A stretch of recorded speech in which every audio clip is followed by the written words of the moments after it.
It's the final day of the Freestyle Chess GOAT Challenge, and I want to look at the battle for first place.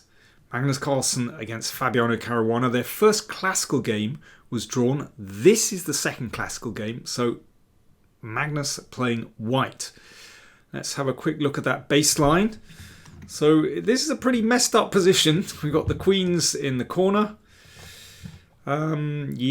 Knights on the other side. Pretty strange one, this. Carlsen opened with pawn to g4. That looks very understandable because it frees the queen. In fact, the queen actually threatens the pawn here. And that pawn is supported by the rook, so that looks pretty normal.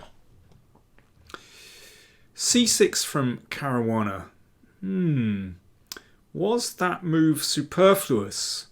That might be an inaccuracy already. I'll carry on. Carlsen, would you believe it, now castled. It's hard to believe that this is a legal move, but that's what he played. In fact, it's very clever because, well, it's pretty clear that Caruana is going to have to open things up. He played g5, and the king supports that pawn.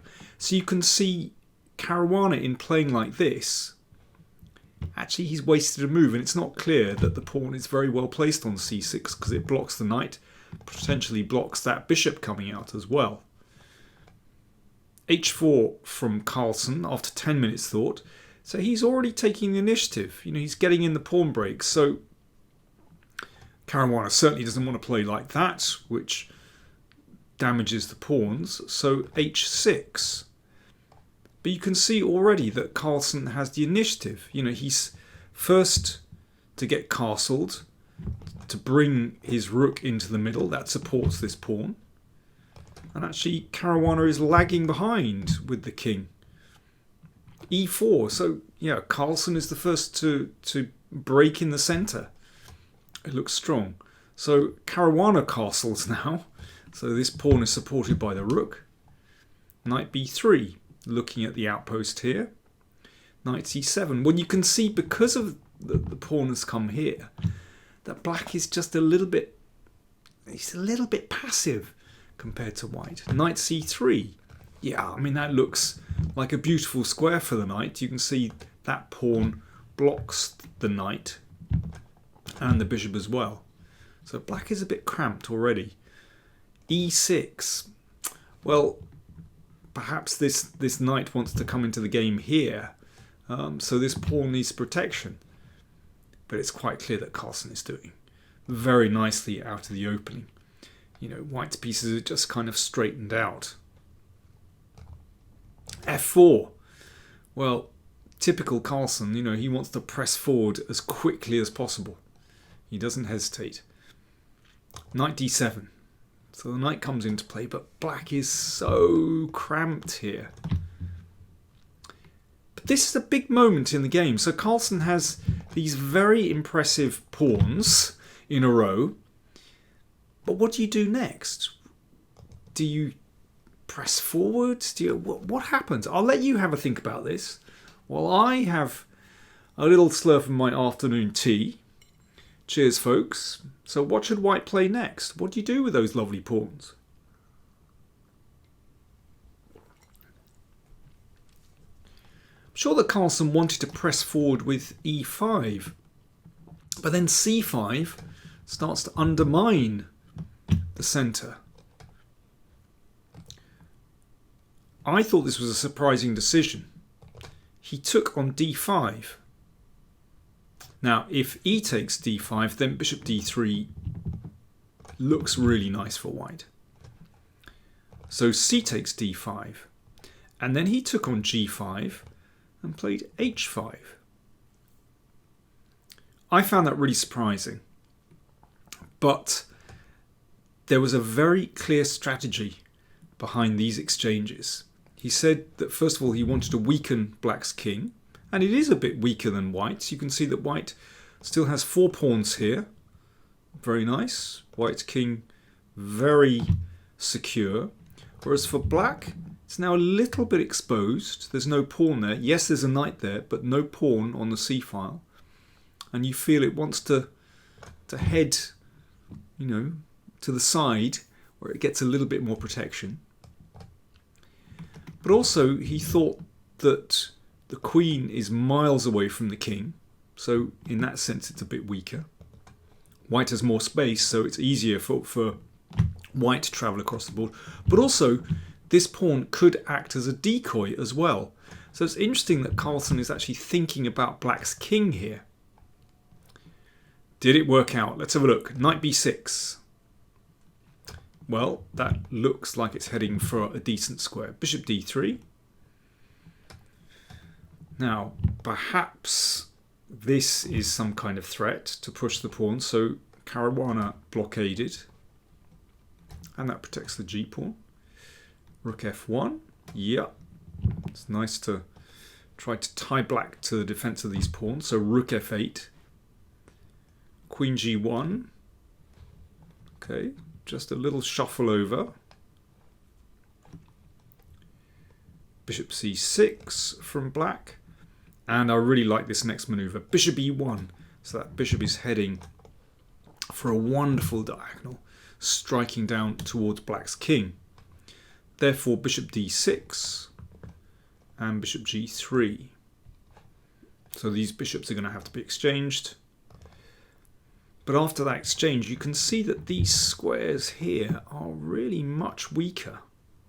c5 as well. So it's starting to look quite nice for white positionally. Knight c4.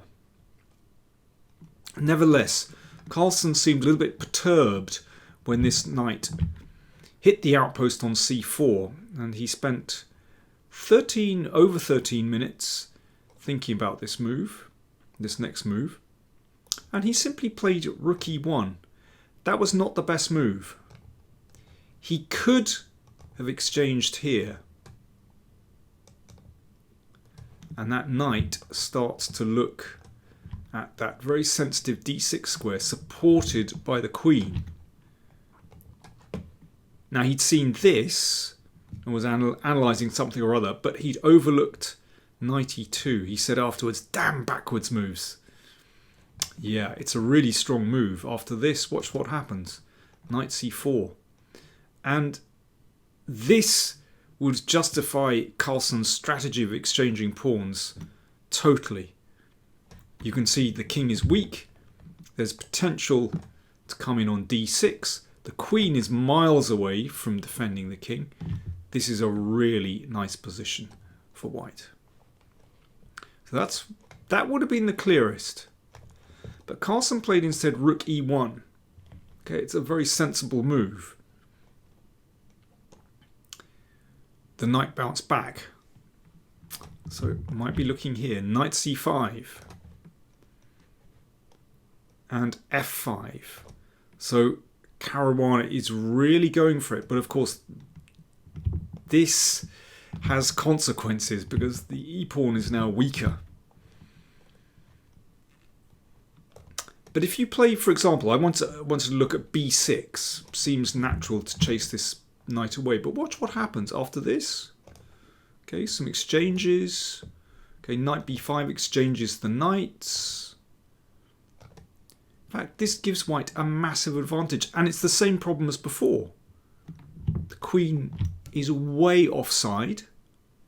The king is open. It really needs a c-pawn. And white threatens to play rook e3 to c3 with a devastating attack. a6 rook e3 would be winning straight away with the idea of rook c3 check. It's incredible how Carlsen's notion of, yeah, I wanted to weaken the king a bit and the queen seemed far away, so it seemed logical. It's incredible how it comes true in so many variations. So f5. Queen e5. What a beautiful square for the queen. But very cool move, very calm move. You know, he's not worried about this pawn being taken. Knight e4. Now how do we deal with that knight? You know, it seems to shut out the rooks. Well, Carlsen comes up with a fascinating move. You'd think he's going to do something on the king side, take on f5 or take on e4 or something, but no, he plays a4. This is such a cool idea. Basically, this introduces ideas of knight b5 into the game. And again, it's black's king that is looking really quite vulnerable on c8. It's just a difficult position for black. Caruana took on c3,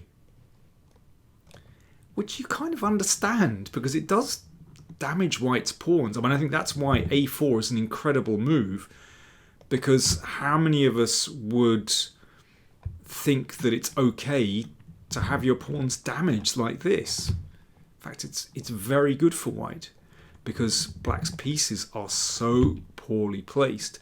And actually that clarifies the situation. You know, you just need to look at these pieces to realize they're all playing. White dominates here. Well, let's see how it works out. Pawn takes pawn on g4. Exchange on f8. Now, if rook f8, bishop g6, white is in complete control. That really does lock out the queen. And then it's time to attack over here. I mean, it's just a beautiful position. Caruana played queen takes f8. But here, this allowed a simplification. Very simple. Taking on e6, a knight fork. So Carlsen gets the queen back. And this is a winning endgame. It might not look like it at the moment with these pawns here, but in fact, this h-pawn, supported by the bishop and later the rook, it's completely winning. This bishop is just completely shut out of the action. And I love this from Carlsen. He doesn't mess around defending that pawn. He just goes for it. Passed pawns should be pushed. Bishop a4, rook e5. He just needs to bring the rook in. And given a couple of moves, h7, rook g5, rook g8, it really is game over. You can see that bishop plays no part in the game whatsoever. Likewise the king. So that's why a6 was played. And then bishop b5 in order to exchange off that bishop which supports the pawn. But Carlsen just checked and exchanged on b5 and then took that g-pawn. Okay, so the dust has settled. Let's take stock. Well, Carlsen is a pawn up. There's nothing special going on the other side of the board. In fact, all these pawns are weak. All black's pawns are weak. So this is a simple technical win with an extra pawn. Rook check, king d2. There's some checks. I mean, you could go up the board, but okay, king d1 is good enough. Rook h2, rook g7, h7. So now the rook is tied to staying behind this pawn. And basically white's strategy is very simple. King e1 to g1, and then you chase the rook up the h-file, and the king comes up the board, and you're going to make a queen, basically. I mean, there really is absolutely no defense here. b4 played, so Caruana is trying to activate the king. If he waits, for example, brings the king across, well, let me see, king d6, basically, yeah, you could play king f1, as I said, the king can march up, and even if the rook's attacked, then it can come over here. Eventually, that king, it's going to be blocked out by black's king, but actually it'll find its way over to the queen side to take these pawns. I mean, there's really nothing that black can do. Anyway, Caruana played b4, then king b5, c3 just protects the pawns, rook c7, check, so the pawn is defended, and now the king just needs to hassle the rook. Just make sure it isn't getting checkmated. King g1, the rook came back, and now king g2. Caruana resigned. Beautiful game from Carlsen. Let's just clear up this final position. So white threatens to play the king to g5, and then to g6, supporting the h-pawn. And if king f4, okay, let's give a check. Okay, white's king is shut out for the moment. Okay, we'll start with b5. That creates a square for white's king on b4. And then, well, you can, I mean, black can't do anything. You can bring the king round. And yeah, there's not a lot that black can do here. Eventually the king is going to find its way around here. You can take here. I mean, this is, yeah, you can take here and take here and take here. It is completely winning, of course. Wow. I mean, a really convincing victory from Carlsen. I think, you know, there were a few moments that stood out. First of all, right at the beginning, it's interesting how Caruana's move c6 was just a little bit careless.